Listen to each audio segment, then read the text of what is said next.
প্রিয় দর্শক মন্ডলী, আপনারা দেখছেন এই বিশাল আনা সাগর, যার এই মাথা থেকে ওই মাথা এখন আমরা দেখতেই পাচ্ছি না।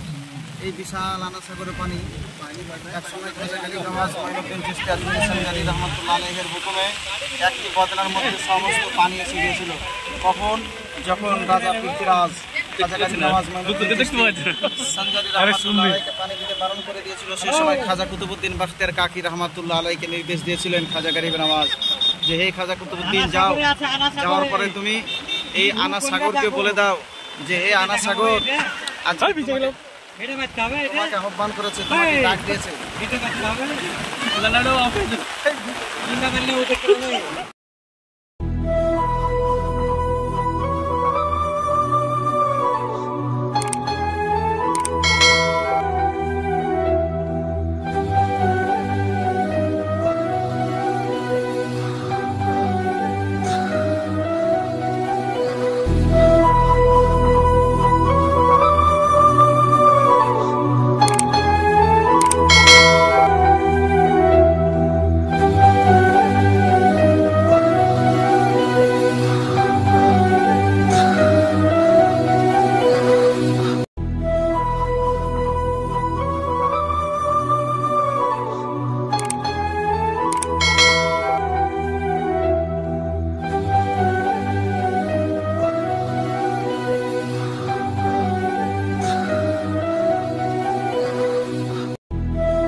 দেখতে পাচ্ছেন বন্ধুরা, এটা হচ্ছে আনা সাগর।